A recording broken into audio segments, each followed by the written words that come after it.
இன்னைக்கு தேதியில் under 20,000 best smart phone எது அப்படின்னு கேட்டிங்கன்னா வந்து நான் கண்ணு மூடி Realme 7 Pro தான் சொல்லுவேன். ஏன்னா Realme வந்து பார்த்திங்கன்னா அவங்க 7 ஆகட்டும் 7 Pro ஆகட்டும் ரெண்டுமே வந்து பார்த்திங்கன்னா ஒர்த்தான value for money smart phone கேட்டகரியில் லான்ச் பண்ணியிருந்தாங்க.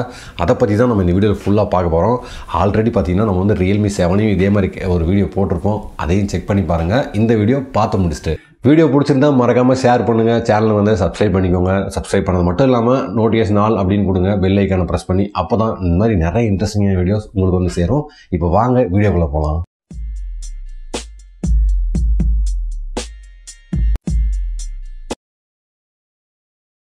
இந்த ஸ்மார்ட் ஃபோன் ஏன் வாங்கணும் அப்படின்றது 5 முக்கியமான ரீசன் சொல்ல போகிறேன். அதே மாதிரி ஏன் வாங்கக்கூடாது அப்படின்றதுக்காக வந்து ஒரு 4 முக்கியமான ரீசன் சொல்ல போகிறேன். ஸோ ஃபஸ்ட்டு வந்து ஏன் வாங்கணும் அப்படின்றதுக்காக வந்து 5 முக்கியமான ரீசன் நான் சொல்கிறேன். ஃபஸ்ட்டு வந்து இந்த ஸ்மார்ட் ஃபோனில் யூஸ் பண்ண சார்ஜர் தாங்க. கிட்டத்தட்ட 20,000 பட்ஜெட்டில் அவங்க பெஸ்ட்டான ஒரு சார்ஜர் யூஸ் பண்ணியிருக்காங்க. அதாவது 65 வாட் சார்ஜர் யூஸ் பண்ணியிருக்காங்க. எந்த ஃபோன்லையுமே கிடையாது. கிட்டத்தட்ட அவங்களோட Realme X50 அப்படின்னு ஒரு ஃபோன் லான்ச் பண்ணியிருந்தாங்க. அந்த ஃபோனில் யூஸ் பண்ண 65 வாட் சூப்பர் டாட் சார்ஜர் தான் இதில் யூஸ் பண்ணியிருக்காங்க. 35 நிமிஷத்தில் வந்து நமக்கு 0 to 100 அப்படின்ற ஸ்பீடில் வந்து இது சார்ஜ் ஏறும். அது ஒரு பயங்கரமான அட்வான்டேஜ். இந்த விஷயம் உங்களுக்கு ரொம்ப ரொம்ப முக்கியமான விஷயமா இருந்துச்சுன்னா இந்த ஸ்மார்ட் ஃபோனை வந்து செகண்ட் தாட்டே வேணால் கண்ணை மூடிட்டு வாங்கிடலாம் இந்த பட்ஜெட்டுக்கு. அதே மாதிரி இந்த ஸ்மார்ட் ஃபோனில் ரெண்டாவது முக்கியமான விஷயம் என்ன அப்படின்னு பார்த்தீங்கன்னா நம்ம வாங்குறதுக்கு இந்த ஸ்மார்ட் ஃபோனில் ஸ்டெரியோ ஸ்பீக்கர் செட்டப் கொடுத்துருக்காங்க. அது மட்டும் கிடையாது, Dolby Atmos support with hi-res certification வந்து கொடுத்துருக்காங்க ஆடியோக்கு. ஸோ சவுண்டுக்கு ரொம்ப இம்பார்ட்டன்ஸ் கொடுத்து இந்த டைம் Realme வந்து கொஞ்சம் ப்ரீவியஸாக யூஸ் பண்ண சிங்கிள் ஸ்பீக்கரை தவிர்த்துட்டு இங்கே இயர்பீஸையும் பார்த்தீங்கன்னா செகண்ட் ஸ்பீக்கராக வந்து ஆட் பண்ண மாதிரி பண்ணி வச்சிருக்காங்க. அண்டர் 20,000 பட்ஜெட்டில் பார்த்தீங்கன்னா வந்து நிறைய ஃபோனில் வந்து இந்த ஸ்டெரியோ ஸ்பீக்கர் செட்டப் வந்து இம்பார்ட்டன்ஸ் கொடுக்க மாட்டாங்க. ஆனால் வந்து இவங்க ப்ரீவியஸ் Realme ஃபோன்ஸே கிடையாது. ஸோ அது வந்து ஒரு நல்ல அட்வான்டேஜ். மூணாவது விஷயம் என்ன அப்படின்னு பார்த்தீங்கன்னா வந்து நமக்கு இந்த ஸ்மார்ட் ஃபோனில் நமக்கு டெடிகேட்டடாக மைக்ரோ SD கார்டு சப்போர்ட் கொடுத்துருக்காங்க. அது ஒரு சூப்பரான அட்வான்டேஜ். 2 சிம் போட்டுக்கலாம்.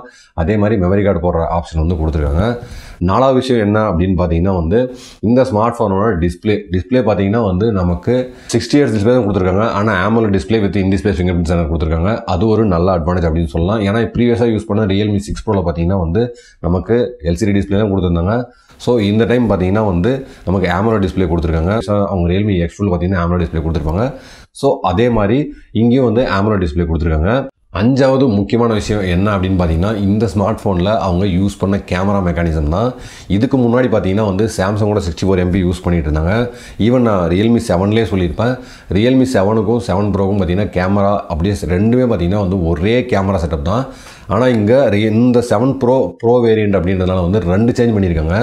எப்பயுமே நான் கம்ப்ளைண்ட் பண்ணியிருக்கேன், அந்த 16 MP சென்சாரை பார்த்தீங்கன்னா ஃப்ரண்ட்டில் மாற்றிட்டாங்க, 32 MP சென்சாராக கொடுத்துட்டாங்க. ஸோ ஒரு நல்ல இம்பார்ட்டண்டான சேஞ்ச் அப்படின்னே சொல்லலாம். ரொம்ப நாளாக அந்த Sony IMX471 அப்படின்னு சென்சாரை போட்டு தேய்ச்சிட்டு இருந்தாங்க. சாம்சங் எப்படி அந்த Exynos 961 தேய்க்கிறாங்களோ அந்த மாதிரி. ஸோ இதுதான் வந்து 5 முக்கியமான விஷயம் வந்து இந்த ஸ்மார்ட் ஃபோன் வந்து நீங்கள் வாங்கணும் அப்படின்னு நினச்சிங்கன்னா. இதே மாதிரி 4 முக்கியமான விஷயம் இருக்குது இந்த ஸ்மார்ட் ஃபோன் நீங்கள் ஏன் வாங்கக்கூடாது அப்படின்றதுக்காக. கிட்டத்தட்ட பார்த்தீங்கன்னா வந்து நான் இதையும் பார்த்தீங்கன்னா கேமராலேருந்து தான் ஆரம்பிக்க போகிறேன். ஏன் அப்படின்னு கேட்குறீங்கன்னா, கேமராவே பார்த்தீங்கன்னா ஒரு அட்வான்டேஜாக இருந்தாலும் இங்கே பார்த்தீங்கன்னா வந்து ஒரு டிஸ்அட்வான்டேஜாக ஒரு விஷயம் இருக்குது கேமராலேயே இவங்க பண்ணியிருக்காங்க. அதுதான் வந்து என்னோடய ஃபஸ்ட்டு ரீசன் ஏன் வாங்கக்கூடாது அப்படின்றதுக்காக. ப்ரீவியஸாக பார்த்தீங்கன்னா வந்து நமக்கு Realme 6 Proல நமக்கு வந்து டெலிஃபோட்டோ லென்ஸ் யூஸ் பண்ணியிருப்பாங்க. நமக்கு செகண்ட் வந்து பார்த்தீங்கன்னா, ஆனால் இங்கே பார்த்தீங்கன்னா நமக்கு வந்து டெலிஃபோட்டோ லென்ஸ் கிடையாது. நமக்கு மெயின் கேமரா வந்து சோனியோட 64 MP யூஸ் பண்ணிட்டாங்க. 8 MP ultra wide angle camera கொடுத்துட்டாங்க. ஆனால் தேர்டும் ஃபோர்த்தும் பார்த்தீங்கன்னா அந்த useless 2 MP macro 2 MP depth அப்படின்னு யூஸ் பண்ணிட்டாங்க. அதை மட்டும் இங்கே சேஞ்ச் பண்ணியிருந்தாங்கன்னா ஒரு கம்ப்ளீட் கேமரா செட்டப்பு வேறு லெவலில் இருந்திருக்கும் அப்படின்னே சொல்லலாம். இந்த பட்ஜெட்டுக்கு செகண்ட் தாட்டே இல்லாமல் வந்து இந்த ஃபோனை கண்ணை மூடி ரெக்கமெண்ட் பண்ணிக்கலாம். இந்த 2 விஷயம் மட்டும் கொஞ்சம் மாற்றிருந்தாலும், ஆனால் இருந்தாலும் மெயின் கேமரா சேஞ்ச் பண்ணாங்க, ஃப்ரண்ட் கேமரா சேஞ்ச் பண்ணாங்க. அது ஒரு நல்ல விஷயம். ஆனால் இந்த விஷயம் பார்த்திங்கன்னா வந்து எனக்கு ஒரு டவுன் கிரேட் மாதிரி தான் தெரியுது. ஸோ அது ஒரு விஷயம். ரெண்டாவது முக்கியமான விஷயம் என்ன அப்படின்னு பார்த்தீங்கன்னா, நமக்கு இங்கே பார்த்தீங்கன்னா வந்து பிளாஸ்டிக் பாடி தான் கொடுத்துருக்காங்க. இது ஏன் அப்படி பண்ணாங்கன்னு தெரியல. 2 விஷயம் எனக்கு பிடிக்கவே இல்லை. டிஸ்பிளே பார்த்தீங்கன்னா வந்து நமக்கு AMOLED டிஸ்பிளே கொடுத்துருக்காங்க. 90 Hz ரெஃப்ரெஷ் ரேட் ஓகே, அது வந்து AMOLED டிஸ்பிளே கொடுத்ததுக்காக வந்து காசு கட்டிங்காக அது கட் பண்ணிடலாம். ஆனால் வந்து Gorilla Glass 3+ அப்படின்னு ப்ரொடெக்ஷன் சொல்லியிருக்காங்க. ப்ரொடெக்ஷனுக்கும் நமக்கு வந்து சப்போர்ட் இல்லை. இன்னொரு விஷயம் பார்த்தீங்கன்னா வந்து பில் குவாலிட்டியில் காம்ப்ரமைஸ் பண்ணிட்டாங்க. ஏன்னா Realme 6 Proலையும் பார்த்தீங்கன்னா வந்து நமக்கு ப்ரீவியஸாக யூஸ் பண்ணதில் கிளாஸ் பாடி யூஸ் பண்ணியிருப்பாங்க. ஸோ அது ஒரு நல்ல அட்வான்டேஜாக இருந்துச்சு. கொஞ்சம் ப்ரீமியமாக இருக்கும் கிளாஸ் ஃபோன்ஸு. ஏன்னா ஆல்ரெடி ஒன்று யூஸ் பண்ணிவிட்டு ஒரு சில விஷயத்துக்காக காஸ்ட் கட்டிங்காக வந்து அந்த பில்டை வந்து நமக்கு வந்து பிளாஸ்டிக்கில் கொடுக்குறது என்னை பொறுத்தவரையும் பார்த்தீங்கன்னா வந்து ஒரு டவுன் கிரேட் அப்படின்னே சொல்லலாம். ஏன்னா ரியல்மி எக்ஸ்2லையும் இதே பட்ஜெட்டில் நம்ம வந்து கிளாஸ் பில்லில் தான் கொடுத்துருந்தாங்க. ஸோ இங்கே ஏன் இப்படி பண்ணாங்க அப்படின்னு தெரியல. அப்புறம் மூணாவது விஷயம் என்ன அப்படின்னு பார்த்தீங்கன்னா இந்த ஃபோனில் யூஸ் பண்ண ப்ராசஸர். இந்த ப்ராசஸர் பார்த்தீங்கன்னா ஸ்னாப்ட்ராகன் 720G அப்படின்றது வந்து பவர் இல்லாத ப்ராசஸர் நான் சொல்லவே இல்லை. பெஸ்ட்டு சூப்பர் பவர்ஃபுல் ப்ராசஸர் தான். ஆனால் ப்ரீவியஸாக யூஸ் பண்ண ரியல்மி 6 ப்ரோலையும் பார்த்தீங்கன்னா வந்து இதே ப்ராசஸர் தான் யூஸ் பண்ணியிருந்தாங்க. அட்லீஸ்ட் ஒரு 730G வந்து ட்ரை பண்ணிக்கலாம் அப்படின்றதான் வந்து என்னோட ஹானஸ்ட் ஒப்பீனியன். இது வந்து நெட் பிக்கிங் அப்படின்னு சொல்ல முடியாது. ஏன்னா இந்த பட்ஜெட்டுக்கு கிட்டத்தட்ட போக்கோ எக்ஸ்2 மோட்டோரோலா ஒன் ஃபியூஷன் ப்ளஸ்லாம் பார்த்தீங்கன்னா வந்து ஸ்னாப்ட்ராகன் 730G யூஸ் பண்ணியிருக்காங்க. ஆனால் இவங்க ஏன் அதை மாற்றலை அப்படின்னு தெரியல. ஆனால் இருந்தாலும் இந்த பவர்ஃபுல்லான சிப்செட் தான், நல்ல ஒர்த்தான சிப்செட் தான், நான் இல்லைன்னு சொல்லலை. பட் ஆனால் வந்து கொஞ்சம் அப்கிரேட் பண்ணிடலாம் அப்படின்றதான் வந்து என்னோட ஒப்பீனியன். ஏன்னா ப்ரைஸ் வந்து ஜாஸ்தியாக இருக்குது, அதுக்காக வந்து கொஞ்சம் அப்கிரேட் பண்ணிடலாம் அப்படின்னு தான் வந்து என்னோட ஒப்பீனியன். நீங்கள் என்ன நினைக்கிறீங்க அப்படின்னு சொல்லுங்கள். அடுத்து 4வது விஷயம் ரியல்மி யூஐ. ஆல்ரெடி வந்து ரியல்மி 7லேயே தான் சொல்லியிருப்பேன். இங்கே கிட்டத்தட்ட பார்த்தீங்கன்னா வந்து அவங்க இன்னும் பாலிஷ் பண்ணணும். இப்போ ஆண்ட்ராய்டு 11 பேஸ்டு ரியல்மி 2.0 வரப்போகுது அப்படின்னு சொல்லிட்டு இருக்காங்க. ஸோ அதுவும் பார்த்திங்கன்னா வந்து பீட்டா டெஸ்டிங்கில் இருக்குது. இதுக்கு ரியல்மி 7 ப்ரோ மேபி வரதுக்குண்டான வாய்ப்பு வந்து சீக்கிரமாக இருக்குது. ஏன்னா ரீசெண்டாக லான்ச் பண்ண ஃபோனு.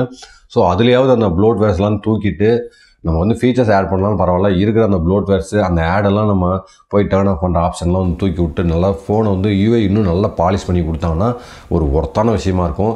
ஏன்னா ஸ்மார்ட் ஃபோனில் வந்து நமக்கு இவ்வளோ காசு போட்டு வாங்கி ஒரு ஆடெல்லாம் வரும்போது கொஞ்சம் வந்து நமக்கு ஒரு ஒரு மாதிரி ஒரு கஷ்டமான ஃபீலிங்காக இருக்கும். ஸோ இதுதான் வந்து என்னை பொறுத்தவரையும் இந்த ஸ்மார்ட் ஃபோன் வாங்க வேணாம் அப்படின்னு சொல்கிறது வந்து ஒரு 4 முக்கியமான ரீசன். நான் இதை பேஸ் பண்ணி நான் வந்து உண்மையிலே ஒரு ப்ரீவியஸ் ஜென்ரேஷனை கம்பேர் பண்ணி ப்ராப்பராக வந்து பிக் பண்ணியிருக்கேன் அப்படின்னு நினைக்கிறேன். நீங்கள் இந்த ஃபோனை பற்றி உங்கள் கமெண்ட்ஸ் நான் ஏதாவது மிஸ் பண்ணியிருந்தாலோ அதை பற்றி உன்னோட கமெண்ட்ஸ் எல்லாம் வந்து மறக்காமல் கமெண்ட் செக்ஷனில் சொல்லுங்கள். இன்னொரு விஷயம் நான் இதை சொல்லணும் அப்படின்றது என்னென்னா, இந்த ஸ்மார்ட் ஃபோன் வந்து நீங்கள் அப்கிரேட் பண்ணுறது நெசசரியா அப்படின்னு கேட்டிங்கன்னா வந்து எல்சிடி டிஸ்பிளேலேருந்து புதுசாக ஒரு AMOLED டிஸ்பிளேக்கு வரீங்க அப்படின்னா வந்து தாராளமாக அப்கிரேட் பண்ணலாம். இல்லை அண்டர் பெஸ்ட் 20,000 பட்ஜெட்டில் வந்து ஒரு ஒர்த்தான ஸ்மார்ட் ஃபோன் வந்து குவால்காம் ஸ்னாப்ட்ராகன் ப்ராசஸரோட வேணும் அப்படின்னு நினச்சிங்கன்னா தாராளமாக ட்ரை பண்ணலாம். ஸோ நிறைய சேஞ்சஸ் வந்து ரியல்மி உண்மையிலே பண்ணியிருக்காங்க, இல்லைன்னு சொல்லலை. ஸோ இந்த மாதிரி விஷயம்லாம் உங்களுக்கு இம்பார்ட்டன்ஸ் அப்படின்னா பண்ணுங்கள்.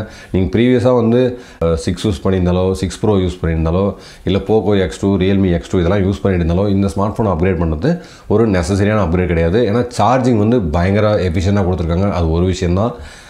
இதுதான் வந்து என்னோட தாட்ஸ். ஸோ வீடியோ எல்லாமே ஸ்கிப் பண்ணாமல் பார்த்துருப்பீங்க அப்படின்னு நம்புகிறேன். வீடியோ பிடிச்சிருந்தா மறக்காமல் லைக் பண்ணுங்கள், ஷேர் பண்ணுங்கள். ரியல்மி 7 ப்ரோ வந்து யாராவது வாங்கணும் அப்படின்னு நினச்சா மறக்காமல் இந்த வீடியோ அவங்க ஷேர் பண்ணுங்கள். ஸோ மறுபடியும் அடுத்த ஒரு இன்ட்ரெஸ்டிங்கான வீடியோவில் உங்களை வந்து சந்திக்கிறேன். மறக்காமல் சேனல் சப்ஸ்கிரைப் பண்ணிடுங்க. பை.